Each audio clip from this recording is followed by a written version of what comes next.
If you work as a manufacturing facilities engineer, installing a new piece of equipment can be as complex as the machinery itself. From prep work to alignment and testing, it's your team's job to put it all together. That's why it's good to have Grainger on your side. With industrial-grade products and next-day delivery, Grainger helps ensure you have everything you need close at hand through every step of the installation. Call 1-800-GRAINGER, click Grainger.com, or just stop by. Grainger, for the ones who get it done.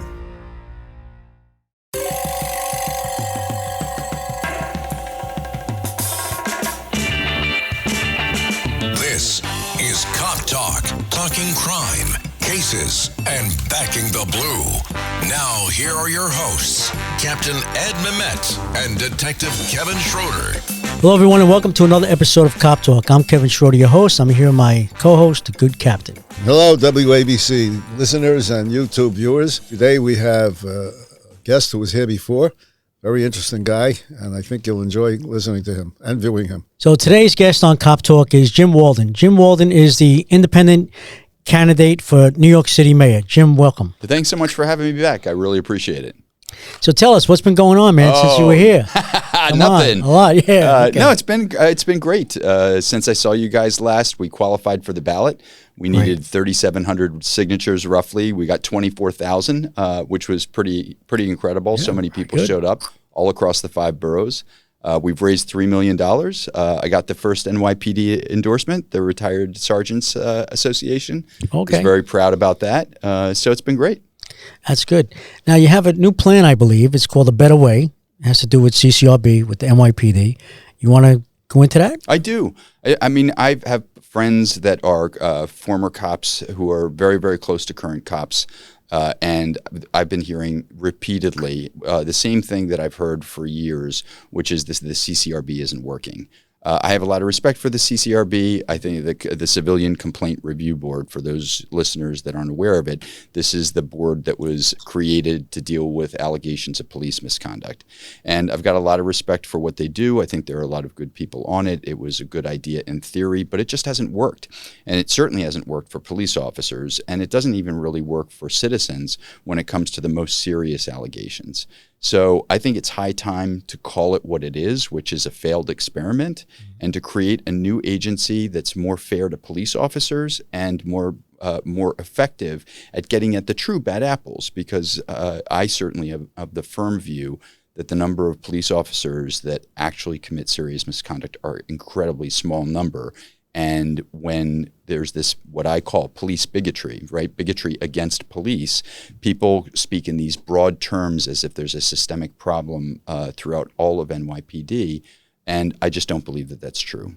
So the new agency will be much more focused. It's only going to be focused on the most serious allegations, unlawful use of force, abuse, and corruption. And then the less serious allegations are going to go back to where they used to be, which is in an NYPD administrative proceeding. There's going to be due process protections for police, and unsubstantiated complaints are not going to go on a police officer's record, whether it's handled internally or it's handled by this new agency. The new agency is going to be called the Citywide Department of Public Integrity. And for those cases that are serious, there'll be real consequences because this agency will have the powers of a prosecutor. I will delegate the mayors, as you remember, Cap, you advised me that Mayor LaGuardia actually used the powers in the charter as the magistrate. Yes. Well, I'm going to delegate those to the CDPI, and they can bring cases against officers, and those cases will be public. So there'll be publicly available information, and there'll be real consequences if an officer is convicted. But if the officer's not convicted, then the records will be sealed, the same way that the criminal justice system should work for everyone. We'd expect the same thing for regular citizens. We should give no less to the police. So I hope this agency really solves a big problem for NYPD, and I also hope it solves a problem for New Yorkers in that it will focus on the most serious allegations, and it will have real accountability for police officers that really do break the law, as opposed to people that just had a bad day and then end up with a complaint against them that they have to defend. That's just really unfair. How about false allegations against police officers?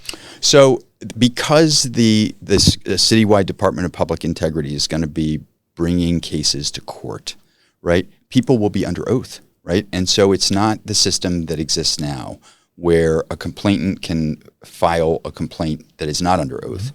The complainant can be interviewed in a way that has no consequences. The complainant can say whatever they want to, whether it's true, false, or a spin, an exaggeration, and there are no consequences. Here, they're going to be under oath. So if they go to court and they lie, there'll be consequences that they will be committing the offense of perjury. And honestly, that's the way the system should work. That's what happens with anyone who's accused of a crime.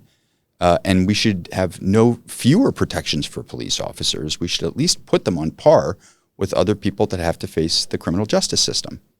Cap? If it's a citywide unit, I'm assuming you would not have would it be directly under the mayor's authority? Cap, that's a great question.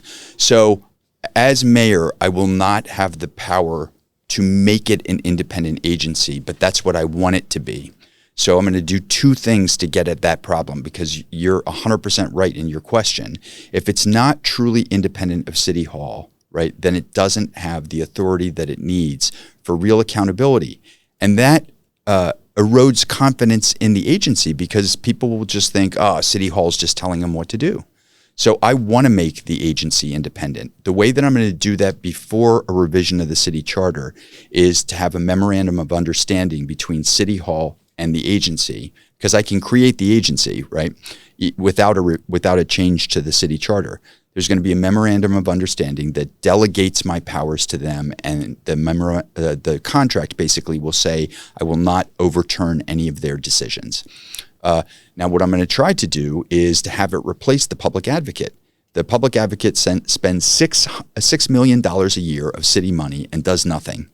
And if we take the public advocate and the existing agency for city, that's the city watchdog, the Department of Investigation, and we take all the inspector generals for all these agencies, and we use all of their budgets to create this one agency, then we can have citywide resources. It can be well funded, and then we can change the city charter to really create an office to replace the public advocate, and that office will have someone qualified, so that if the mayor gets hit by a bus, the succession will not be to a public advocate who, may not have any real experience in management. We've seen that time and time again. But it will be someone who's an accomplished professional who's led a citywide anti-corruption agency, and that will give people more confidence in the new mayor if the old mayor dies in office. So you would merge the powers of the DFI, Department of Investigation, into that agency? Correct. Would it be only for police officers or for all city employees? For all city employees. That's why I called it. That's a good idea. Yeah.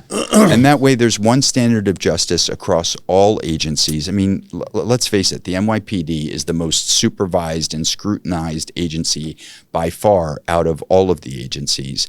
And there's so many resources thrown at complaints that require remediation. They require some retraining. They do. But it just takes resources away from other agencies where corruption's rampant. So we really need one agency for one agency over all of city government that has one standard of justice and has due process protections and has real teeth to get at the bad apples. And that's what I want to create. Would it have a board of directors like the CCRB, or would it be just a chain of command right to the mayor's office? Well, again, so it'll have a commissioner, and that commissioner will be, we'll call it whatever we want to, the czar of public integrity or the public integrity chief. And under my administration, the person will enjoy what I'll call contractual independence, which means that I will pledge that I will not overturn a decision. Their cases are going to be brought to court anyway, so even as mayor, I couldn't overturn a court decision. But with respect to cases that don't go to court, I'm going to give the public integrity czar autonomy, independence. But that can only be protected if we get it in the city charter so that it's an independent agency, just like the comptroller. The comptroller doesn't report to the mayor. The comptroller is independent. Same thing's true of the public advocate. So we should get rid of that public advocate position and use that money and those resources for the citywide department and give it independence. So, but let me understand this.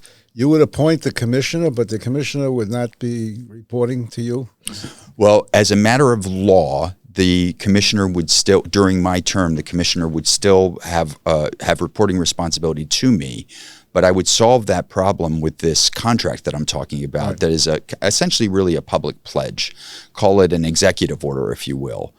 But I have the authority to delegate my powers. The mayor does that with the first deputy mayor, right? When the mayor's on international travel, he delegates his powers to the first deputy mayor. With respect to corruption, that's what I'm going to do with this agency while it's within City Hall. But I really want it to be outside City Hall so that it's got equal standing and complete independence and can just do the right thing. And that's why I'm only going to allow someone to be the public integrity czar if the person is approved by a panel of anti-corruption experts. I'm going to let them choose the candidates. I'm going to pick one of the 3 names that they give to me so that everybody knows I'm not appointing someone who's loyal to me. And that was the problem with the Department of Investigation under de Blasio. He picked his treasurer, his campaign treasurer, to be the head of DOI. Well, he turned on him. I know. But still, who had confidence in that guy when he was first serving? I mean, who appoints their treasurer to be the head of, the head watchdog for City Hall? It's crazy. Jim, today we have a deputy mayor for public safety. Would you consider keeping that position as well, or would you get rid of the public safety commissioner, deputy mayor? So I think that that's an important position. So I would keep that person. But what I wouldn't do is I wouldn't let the deputy mayor for public safety micromanage the police commissioner. I mean, that's just it's a bad look. It's a bad practice. What happened to the first commissioner under Adams was a travesty. She was an extremely qualified, extremely qualified commissioner, and she would have done a great job for the city. So you've got to trust your people when you put them in, and that's why people like, Ray Kelly and Bob Ganley and Cy Vance are going to be picking my commissioner, my NYPD commissioner. I'm going to do the same thing for every agency so that people know that there's a mayor that actually cares about integrity. Same process. They're going to pick candidates to interview for the NYPD commissioner. They're going to give me 3 names, and I'm going to choose one of those names. And that's what I'm going to do for every city agency so that people realize there's a better way to run City Hall than this process where nobody has confidence in everyone, because we have mayors appointing their cronies and their friends and people that they're looking for campaign contributions. We saw that with de Blasio. We've seen that with Adams. It's got to stop. Most of the problems that we have in the city are due to poor political leadership, period. They're all solvable problems, but they've gotten worse and worse and worse over the last 10 years because we've picked terrible leaders. And so if people don't realize that character matters and that we don't talk about it enough with respect to especially the candidates for mayor, that's a critical issue for us. If we don't land that plane next time, our problems are only going to get worse. We're going to get dragged into more scandals, and it's got to stop. We've got to stop the clown car. Yeah. You mentioned Bob Ganley. We had him on last week. Oh, I didn't know that. Yeah, Bob. I love Bob. Good man, good friend. He's a great guy. Yep. He's a great public servant. In fact, we said if any of the candidates we know win, we want him to go back to the PD. and he said he would be interested. We said, how about police commissioner? He said, no. He said, I'd rather be the chief of staff. Exactly. He won't. I hope he doesn't pull a Dick Cheney on my commission and say, "Yeah, we picked the best candidate. It's me." Yeah. Bob, I love you if you're listening. So, Jim, what's your thoughts on what's going on in LA right now with the police department and the ICE? I call balls and strikes. I don't care whether people like it or not. I got to give Andrew Cuomo, who's not my favorite guy, props for the plan that he put out today. I don't agree with the way that it's phrased because it's too political, but I do appreciate that the basic gist of his plan is to prepare in advance to make sure that people protest peacefully. And I couldn't agree with him more on that. Whether people agree or disagree, they think that ICE is at fault or the protesters are at fault. I think that there's shared responsibility in America when things go wrong and there's too much finger pointing. But I do appreciate and I agree with him that we need to plan in advance to make sure that we give people lawful, peaceful ways to protest, set up safe spaces, have the police officers that are going to be monitoring the protest, working with community leaders and protest organizers to make sure that everybody knows the chain of command, and so that we keep things safe and peaceful and respectful. People can disagree, loudly, but they shouldn't disagree violently. So I think that was a good plan. I give him credit because he beat me to it. I was going to come out with a similar plan, but I don't know that I could do better than his.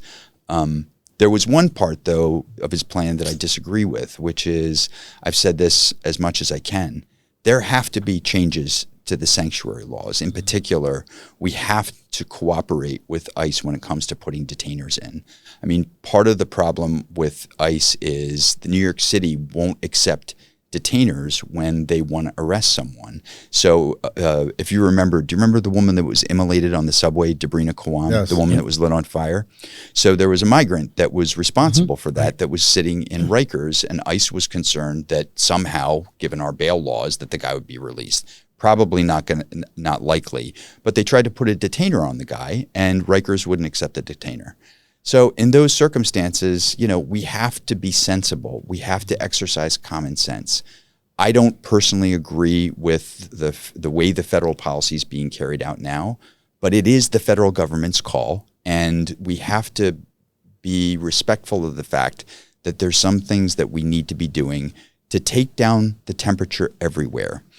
We should be taking down the temperature with Washington to try to find avenues where we can collaborate to keep things peaceful. And so in that way, I think Andrew Cuomo got it right. Yeah. The last time you were here, you spoke about special court, misdemeanor court. Yes. Which was quite an interesting idea. And I think I made reference to Chicago. They have a gun court. Yeah. Have you modified that, or are you still? Have you done anything to promote that since we last spoke? I have, but I'll tell you, there's one constitutional problem that I'm wrestling with, Cap, and that's that it really should be a court that allows New York City to prosecute felonies. I mean, the problem, and the court that I've spoken about. It's going to have a big job, right? Because I'm going to restart a more equitable but still a robust version of broken windows policing, right? I think that's really important, and that we should be prosecuting fare beaters that are chronic fare beaters to restore sanity back to the subway. I think that we need better hate crimes enforcement, and this court is also going to be dealing with the police cases that make it to court. But it can only prosecute misdemeanors under the state constitution. And so that's an issue that I really do believe that New York should flex its muscles with Albany and get a revision to the Constitution or a piece of legislation that allows New York to prosecute at least some classes of felonies. Because, again, we're going to hold people accountable, whether it's hate crimes, whether it's broken windows, or whether it's public servant misconduct when it happens. But we have to have a little bit more leverage if we want those cases to resolve, to be able to prosecute felonies, not just misdemeanors. Jim, what's your thoughts on congestion pricing? I know last time we probably touched on it. We'll bring it up again. Oh, no, I appreciate you bringing it up. So one thing, it didn't work today. I came there by a private car. Stuck in traffic. I had to take a roundabout route to get here. It's not working. So this is one of those things about government. I have a policy dropping on Wednesday that actually deals with this issue, which is I think the MTA is releasing a lot of data that makes it look like it's making a lot of money and therefore it's working. And what they're not doing is they're not releasing data about congestion outside the zone. And I've heard nothing but complaints about it. My position with congestion pricing hasn't changed. I agree with the goal, which is less congestion and lower carbon emissions. Who could disagree with that? But what I don't agree with is a plan that was so poorly thought through And after 20 years of debate, kind of almost came out of the blue and was, first $15, then $9, and now they're saying it will or it won't pay for subway enhancements. And B, I just believe in carrots versus sticks. You want to get drivers out of cars, let's give them better planning and incentives to choose safe subways and safe bus systems and bus systems that run on time before we start slapping people with fines willy-nilly that don't even have enough exceptions for things like public servants. So, Interesting. Yeah. Interesting. Jim, I know that the parole board does not come under the mayor's authority, but the mayor has a bully pulpit. Oh my God! And the way it is now, they're the appointees. About 11 of them were appointed by Cuomo, I believe, and they've released about 43 cop killers. What would you do as mayor to help change that? Cap, this is an issue that's super important to me, and I've been very vocal about this on social media. I think that this parole board is rotten. The idea that they have released so many cop killers is insane to me, but I don't even know if you know this, but on one of his last days in office, after he resigned in disgrace, Cuomo pardoned another one.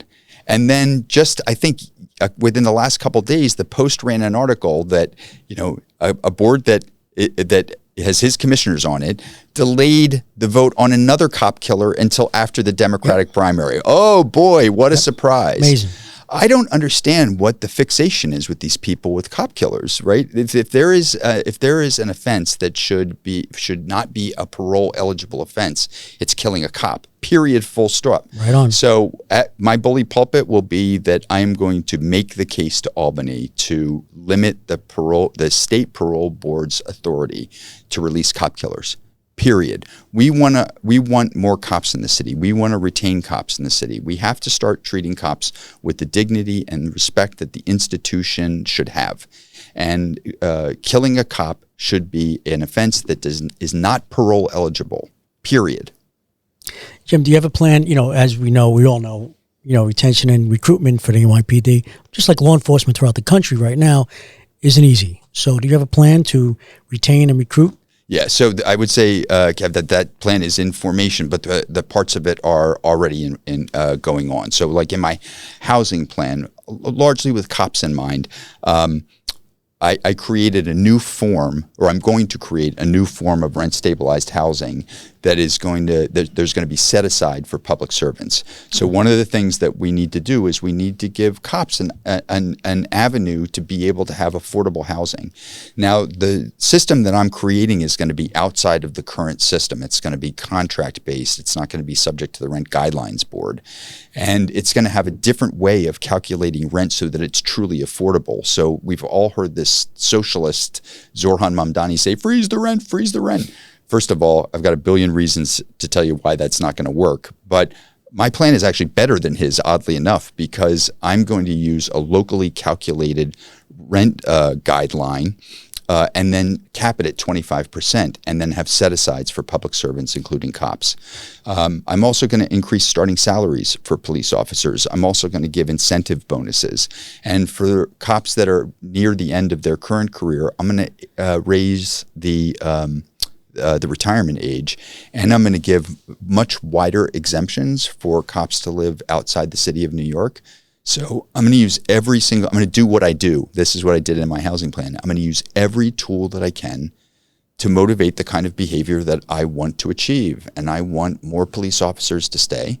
I want more police officers to feel empowered to do their job without feeling as though the system is rigged against them. And I'm going to land that plane as mayor because it matters to me. And I've said this repeatedly. I wish the other candidates would adopt my proposals because my proposals make sense. And if they get elected with my proposals, I'll know that I did a good thing. And that matters to me more. And I've done that with candidates. I've said, listen, please look at this policy. Take my housing policy. Take my NYPD policy. And I've invited candidates to collaborate with me on these because I would love it if we would all align around centrist policies and then debate the areas where we can't agree. Right.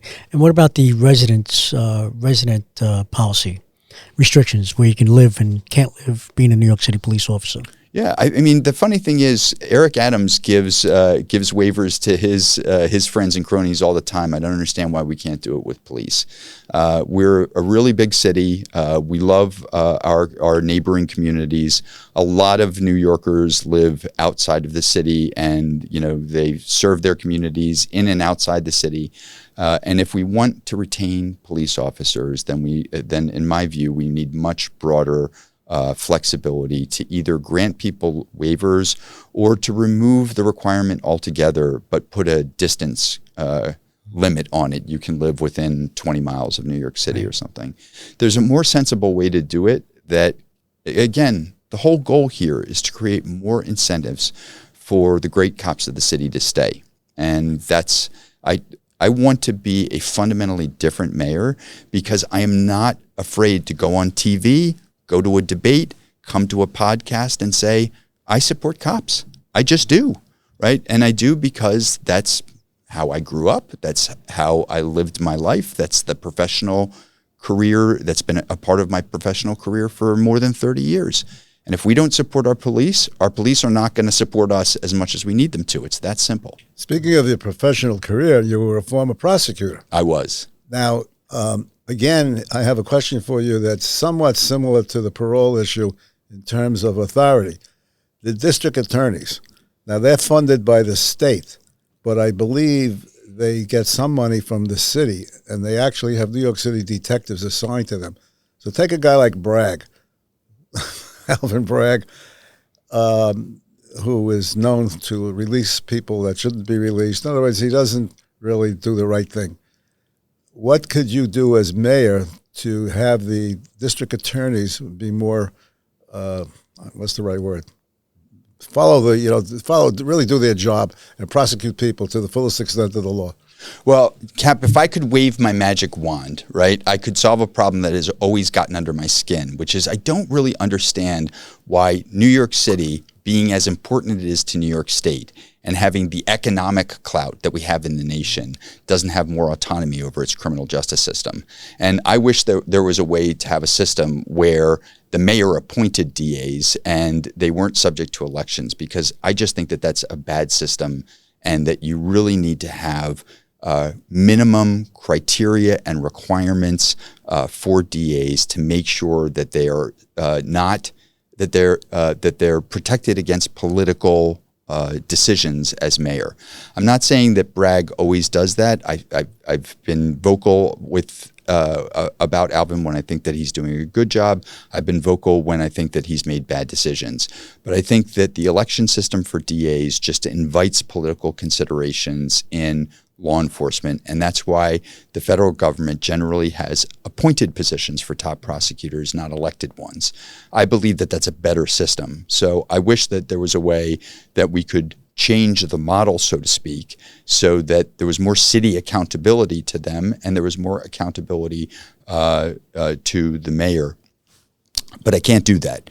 So all I can really do is two things. One, to use the bully pulpit with all the DAs when I don't think that they're doing their job, which I don't have a problem doing because I with respect to most DAs, I have as much or more law enforcement experience than they do.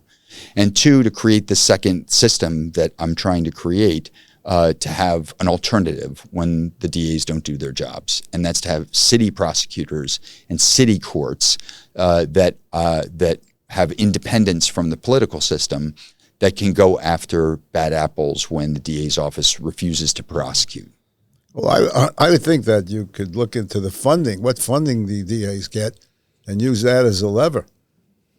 You know, I know that they get funding for certain things. And again, they use New York City police detectives as part of their staff. You could pull them out. That's true. And say, fine, go get your own people. Take the protection detail away from the DAs. Start there, right, with the detectives. Yeah, every district attorney has a district attorney squad. They vary in size. I think Manhattan probably has the largest one. But not anymore, Cap. Right now, they used to have about 25 to 30 detectives in Manhattan DA's squad. Mm-hmm. Detective squad, not the investigators. Investigators is a pool of guys, retired guys. The squad, I think they had about 25 plus they're down to about 5 or 6. Right. Wow. And the reason for that is, if I'm not mistaken, is because I guess the powers to be in the NYPD have not been giving them more manpower. So basically what we're speaking about here, they've been taking them away. So as they retire, they're not replacing them. So eventually, Bragg may not have a security detail because once these guys retire, they're not replacing them. Well, listen, I'm an incremental guy, right? I believe, just in the same way that I prefer carrots over sticks when it comes to congestion pricing. I prefer carrots over sticks when it comes to getting DAs to do their job the way that, at least that I see it. And so what I'm going to try to do is meet with the DAs, be candid with them when I think that they're falling down on the job, have a second alternative in terms of a city-based court system to pick up the slack. And then look at broader areas of reform because, really, it is a strange thing if you think about it that essentially, in a way, Albany has more controls over our DAs than we do, right? If a DA leaves or is replaced, or if a DA leaves or dies on the job, the mayor doesn't have the power to replace the DA. The governor does. That doesn't make any sense at all. So there needs to be local control and there needs to be some degree of local autonomy. So these are the things that I think nobody else really thinks about or talks about, but these are things that I want to achieve for New York because New York should have a lot more autonomy from Albany than it has because Albany's been terrible at passing laws that don't really have any application anywhere else in the state, but they tie our hands. And I've been speaking out about that too because I don't want to be controlled by Washington. I don't want to be controlled by Albany. Right, I want New York to be able to chart its own destiny and be able to control a lot more of itself. The subways are a good example of that.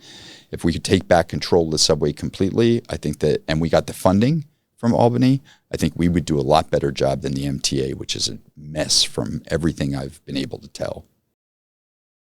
Well, you're a great thinker. Thank you. Thanks, Cap. That means a lot coming from you guys. And you sound, very willing to try different things, which is important, and not worry about the consequences of being laughed at. In the style of LaGuardia. Yes, I thank you. And I will say that no one remembers more about New York history than you, so I always enjoy being on. He lived it. He does. Thank you. Thank God. Jim, so now tell our audience, why if someone's out there really city resident and especially law enforcement and thinking about voting, who to vote for. Give us a campaign spiel. Yeah, no problem. So first of all, I fundamentally believe that we need someone in City Hall that's apolitical right now. Given everything that's going on in the country, someone that just calls balls and strikes and wants to do their job and do it to a level of exceptionalism as opposed to mediocrity is really important right now. Sure. And somebody that is willing to say, I want to stay in a lane where I know that my job is to make the lives of New York City residents better. And that's the big battle I want to rage, right? I want to rage the battle for good government, which is one of the reasons I'm putting out policies to limit special interest control over City Hall. So it's the time that we need it right now. New York has serious problems, and I'll take a line from a movie. We need serious people to solve them, not these people that are going to drag us into scandal and dysfunction and corruption. And if you look across the race, look who's going to be coming out of the Democratic primary.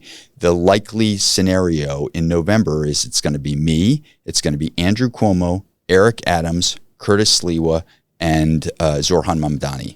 Right, those are going to be the 5 serious candidates in the race, and the other 4 people just have problems, serious problems, ethical challenges, and the like. And I don't have those things because for 30 plus years I've been fighting for New Yorkers. First as a federal prosecutor, and then I went to big, white shoe law firms and could have just stayed in a lane and made, millions more than I made. And I made a decision for myself because it's important to me to do a hell of a lot of pro bono and discounted work for communities and people that needed help. And that, people shouldn't confuse my kindness and good-heartedness with my ability to fight. It is possible to have someone in office that has both qualities, that is fundamentally kind to people, but at the same time is willing to bring down a hammer when necessary. I have the ability to avoid false choices, to solve problems, and that's what we need in New York. Well, I think this is a great second interview. Thank you. Thanks, Cap. And hopefully you'll be back. Hopefully we'll have you back. As often as you Would you be want. willing to do a debate on the Oh my God! I was You know? I was down the hall stumping for this. I think it would be great. Yeah. And by the way, I would love to do it with Curtis. Sure. Yeah, I think that he and I would have a great style together. I have not been one that's tearing him down, whether I'm here or other places, because I genuinely appreciate what he's trying to do. I fundamentally think I'm the better candidate to get the job done. But on a lot of issues, he and I see eye to eye. Yeah. He's been calling out corruption, and I appreciate that. Jim, so how could anyone in our audience listening wants to get involved in your campaign, whether they volunteer or donate, how could they do that? That's a very kind question. Thanks, Kev. So it's jim4nyc.com, JIMFORNYC.com. My race really begins the day after the Democratic primary. So we're definitely growing in terms of volunteers to go out canvassing, getting the word out, hanging signs. Love small donations from people. That's always great to get as many small donations, $10, $25 as possible for people that believe in the cause. We're going to be running against people that have very serious political action committees behind them. I'm disavowing political action committees. I have plenty of ultra wealthy people that would love to start a PAC for me, and I've said no, and I'm putting that in writing because I think it's a bad way to run an election. But in any event, I'm going to be competing against those people, so I'm going to be much more my ground game is going to be amazing. We're going to have a lot of fun. We're going to bring imagination and hope to people, and I'm going to visit every single community in the city between July 25th and the November election, every single one. And it's going to be great. Awesome. Cap, wrap it up. I think we can wrap it up with this great interview. Thanks. I had a question I was going to ask you. If either of you, if you or Curtis wins, one of you could become the deputy mayor. I would welcome him in my administration, Cap. I like that. That's good. But Jim, thank you again for being here. Everyone, Jim Walden for New York City Mayor, running as an independent, and we wish you luck, and we hope to have you back here again. And I think a debate would be great with you and Curtis. That'd be cool, and we're going to work on that right after the primary. Terrific. So, okay, once again, thank you everyone for listening. If you like what you hear, you can subscribe to Cop Talk. You could also follow us on X at Cop Talk WABC. That's at Cop Talk WABC. And once again, our guest, Jim Walden for New York City Mayor. We welcome you and good luck to you.